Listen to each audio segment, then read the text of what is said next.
Hello दोस्तों। दोस्तों, आज मैं आपको सिखाने के लिए आया हूं एक ऐसा शब्द जो कि वैन। ओके, क्या है? WHEN। Okay, van. वैन का मतलब होता है कि कब।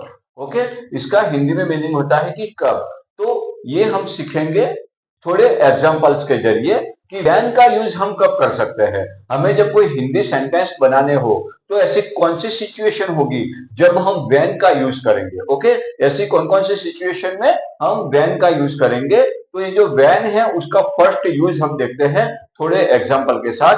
तो वो फर्स्ट यूज है दोस्तों, फर्स्ट यूज है इंट्रोगेटिव एडवर्ब। ओके, देखो इंट्रोगेटिव यानी कि प्रश्न पूछना, ऐसा कोई सेंटेंस। ओके, जी, जो सेंटेंस में प्रश्न पूछा गया हो उसको हम बोलेंगे इंट्रोगेटिव। ओके, इंट्रोगेटिव एडवर्ब माने कि जो वर्ब है, ओके, उसको जो कुछ विशेषता बताता है, ऐसा मतलब कि प्रश्न पूछने में वर्ड की विशेषता बताने वाला शब्द। ओके, वर्ब की विशेषता बताने वाला शब्द, उसको हम इंट्रोगेटिव एडवर्ब कहेंगे। तो जो इंट्रोगेटिव सेंटेंस हो गए ना, ये एक में बात आपको बता दूं कि उसके पीछे हमेशा क्वेश्चन मार्क लगे होंगे। ओके, तो इंट्रोगेटिव एडवर्ब का हम पहला एग्जांपल देखते हैं कि when did you arrive. Okay, मतलब कि आप कब आए या तो आप कब पहुंचे।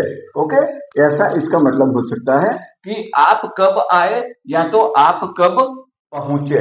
ओके, तो ये जो व्हेन है उसका मतलब होता है कि कब, और वो एक प्रश्न पूछने के लिए भी इस्तेमाल होता है। ओके, इसको बोलते हैं इंट्रोगेटिव। ओके, दूसरा एक एग्जांपल लेते हैं दोस्तों कि when will the meeting start. Okay, ये क्या था? ये पास्ट टेंस का सेंटेंस था। अभी मैं जो दूसरा सेंटेंस लेने जा रहा हूं वो है फ्यूचर टेंस का। ओके, कि मीटिंग कब स्टार्ट होगी। ओके, तो व्हेन मतलब कब। ओके, तो व्हेन मतलब कब, यानी कि मीटिंग कब स्टार्ट होगी। तीसरा सेंटेंस है दोस्तों, when is your birthday. Okay, कि आपका बर्थडे कब है। ओके, ऐसा जब हमें किसी को पूछना हो, हमारी डेली लाइफ में ऐसे शब्द, ऐसे सेंटेंसेस बहुत आते हैं कि आपका बर्थडे कब है, तो हम क्या बोलेंगे?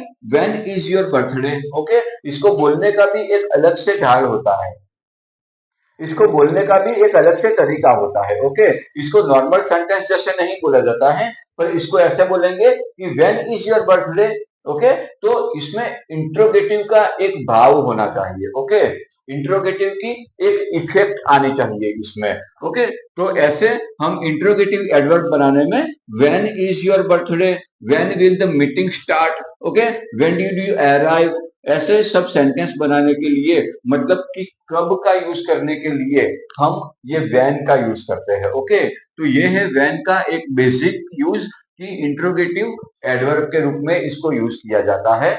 अब दोस्तों, ये व्हेन का हम दूसरा यूज देखेंगे कि वो यूज क्या है कि जब दो क्रिया एक ही समय पर हो रही हो। ओके, ऐसे सेंटेंस बनाने के लिए हम व्हेन का यूज करेंगे, जिसको सबऑर्डिनेट कंजक्शन भी बोलते हैं। ओके, जिसको सबऑर्डिनेट कंजक्शन भी बोलते हैं। वो ये दिखाते हैं कि जब दो क्रिया एक ही समय पर हो रही हो, यानी कि मैंने एग्जांपल लिए हैं दोस्तों, मैं एग्जांपल के जरिए आपको समझाने जा रहा हूं कि when the phone wrong I was eating. Okay, कि जब फोन की घंटी बज रही थी मैं खाना खा रहा था। ओके, कि जो देखना, दोनों क्रियाएं हैं वो एक ही समय पर हो रही थी, कि मेरा खाना खाना और फोन की घंटी बजना। ओके, कि जब फोन की घंटी बज रही थी तब मैं खाना खा रहा था, उसी टाइम पे मैं खाना खा रहा था। ओके, तो जब और तब। ओके, ऐसा जब हमें कोई सेंटेंस बनाना हो तब भी हम व्हेन का यूज कर सकते हैं। दोस्तों, दूसरा, आई सिंग व्हेन आई हैप्पी। ओके, मतलब कि जब मैं खुश होता हूं तब मैं गाना गाता हूं। ओके, तो खुश होने की क्रिया और गाने की क्रिया वो दोनों एक ही साथ में होती है। ओके, कि जब मैं खुश होता हूं तब मैं गाना गाता हूं। तो दोस्तों, ये जो है वो दो क्रिया, जब दो क्रिया एक ही समय पर हो रही हो, ओके, तो जब ऐसा होता है तब ये होता है, ये दिखाने के लिए हम व्हेन का यूज करते हैं। दोस्तों, इसी का मैं एक लास्ट एग्जांपल लेना चाहूंगा। ये एग्जांपल देखते हैं कि क्या है। दोस्तों, सबसे पहले मैं आपको ये बता दूं कि when she entered the room everyone stood up. Okay, मतलब कि ये जो है वो एक पास्ट टेंस का मैंने सेंटेंस लिया है। वो कैसे पता चला कि ईडी लगा है और स्टूड अप, ये थर्ड फॉर्म है और यहाँ पे ईडी लगा है। ठीक है, तो जब वो कमरे में आई, ओके, सभी लोग खड़े हो गए थे। ओके, तो जब उसकी कमरे में आने की क्रिया हुई थी उसी टाइम पे सभी लोग खड़े हो गए थे। तो दोनों क्रियाएं एक साथ हुई है कि उसका कमरे में आना और सबका खड़े हो जाना, वो दोनों क्रियाएं एक ही साथ हुई है। तो ऐसी एक सेंटेंस को हम इंडिकेट करने के लिए ये व्हेन का यूज करते हैं। ओके, कि दो क्रियाएं जब एक ही समय पर हो रही हो तब हम व्हेन का यूज करते हैं। तो दोस्तों ये हमने एक यूज लिया, अभी इसका आगे वाला यूज क्या होता है वो देखते हैं। तो मैंने आपको बताया कि ये जो व्हेन है वो सबऑर्डिनेट कंजक्शन के रूप में भी यूज किया जाता है। उसका हम एक और यूज देखें तो एक क्रिया के बाद दूसरी क्रिया। ओके, या तो मैंने बोला ना कि कोई टाइम इंडिकेट करना हो तो भी हम व्हेन का यूज कर सकते हैं। ओके, तो when I finished work I will go home. Okay, ये एक फ्यूचर टेंस का सेंटेंस है कि जब मैं काम पूरा कर लूंगा I will go home. Okay, मैं घर चला जाऊंगा। ठीक है, तो एक क्रिया के बाद दूसरी क्रिया कि मेरा काम फिनिश होने के बाद मैं घर जाऊंगा, ऐसा कोई इंडिकेट करना हो तो हम व्हेन का यूज करते हैं। ओके, ऐसा कोई सेंटेंस बनाना हो तो हम व्हेन का यूज करते हैं। दोस्तों मैं सिखाने जा रहा हूं आपको एक दूसरा सेंटेंस। अभी दूसरा सेंटेंस क्या कहता है कि आई will call you when I arrive. Okay, तो मैं जब पहुंचूंगा, तो ये एक क्रिया मतलब कि एक समय का इंडिकेट होता है कि जब मैं वहां पे पहुंचूंगा I will call you. Okay, उसके बाद में आपको कॉल करूंगा, तो I will call you when I arrive. तो ये एक समय को भी हमें इंडिकेट करता है कि समय खंड को जब हमें प्रस्तुत करना हो, समय को हमें इंडिकेट करना हो, तब हम ये व्हेन का यूज करेंगे। Okay, I will call you when I arrive. Okay, तो दोस्तों अभी इसका नेक्स्ट यूज है वो क्या होगा वो हम देखते हैं। तो अभी दोस्तों हमें जब भी मतलब कि हर बार या तो जब भी मतलब कि कोई ऐसी हमें जरूरत पड़ती है कि उसमें व्हेन एवर का यूज करना पड़ता है, तो हर बार, जब भी या तो कभी कभी ऐसी कुछ चीज होती है, ऐसे सेंटेंस को बनाने के लिए हम ये व्हेन का यूज कर सकते हैं। ओके, कैसे, तो मैंने एग्जांपल लिए हैं दोस्तों। When it rains, the roads get slippery। Okay, मतलब कि जब भी बारिश आती है, ओके, मतलब ये कंटिन्यूटी नहीं है, पर जब भी, वेन एवर, या तो हर बार। ओके, हर बार बारिश आती है तो रोड जो है वो स्लिपरी हो जाते हैं। ओके, मतलब कि फिसलन से भरे हो जाते हैं कि उस पे हम फिसल सकते हैं। तो वेन इट रेन्स मतलब कि जब भी बारिश आती है the roads get slippery. Okay, तो ये जो वैन है इसका मतलब यहाँ पर जब भी हो सकता है या वैन एवर भी हो सकता है। ओके, वैसे ही मैं दूसरा सेंटेंस लिया है दोस्तों। He gets angry when people are late. Okay, he gets angry when people are late. Okay, मतलब कि जब भी, ओके, जब भी लोग लेट आते हैं, ही गेट एंग्री, वह गुस्सा हो जाता है।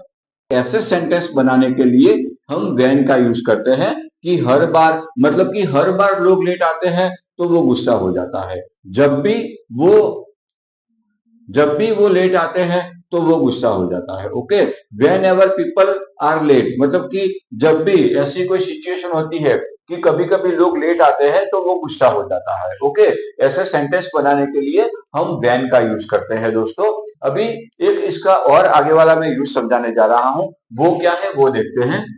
अभी दोस्तों कोई समय या तो घटना को संदर्भित करना होता है तब भी हम ये वेन का यूज करते हैं। ओके, तो वेन का यूज कब करते हैं, जब हमें समय या तो घटना को संदर्भित करना है। जैसे कि I don't know when he will arrive. Okay, मतलब कि मैं नहीं जानता कि वो कब आएगा। ओके, कि ये घटना कब होगी वो मैं नहीं जानता हूं, तो यानी कि वो कितने बजे आएगा वो मैं नहीं जानता हूं। तो कोई समय या तो आने वाली घटना उसको इंडिकेट करने के लिए हम ये व्हेन का यूज करते हैं कि I don't know when he will arrive. Okay, दूसरा सेंटेंस मैंने एग्जांपल के तौर पे लिया है दोस्तों, क्या है मैं आपको बताता हूं। Please tell me when this show starts. Okay, कि प्लीज मुझे बताओ कि ये शो कब स्टार्ट होगा। ओके, तो tell me when the show starts, कि बताओ मुझे कि ये कब स्टार्ट होगा। तो ये भी एक घटना को संदर्भित करता है। अभी लास्ट एक सेंटेंस है दोस्तों, when the baby cried. Okay, मतलब कि जब भी बच्चा रोता था, वॉज मोमेंट, वो वह क्षण थी जब मैं उठ गया था, आई वॉक अप। ओके, तो ये एक समय को इंडिकेशन देता है कि जब बच्चा रोने का समय और मेरे उठने का समय। Okay, was a moment. Okay, तो बच्चे का रोने का समय और मेरे उठने का समय, ऐसा। तो ऐसे समय या तो घटना को संदर्भित करने के लिए, उसका रेफरेंस देने के लिए हम ये व्हेन का यूज करते हैं। ये थे फुल यूज व्हेन के बारे में। अभी बहुत ही जल्दी मिलेंगे एक नए वीडियो के साथ। जुड़े रहिए हमारे चैनल के साथ। इस चैनल को लाइक कीजिए और सब्सक्राइब कीजिए। जय हिंद, जय भारत।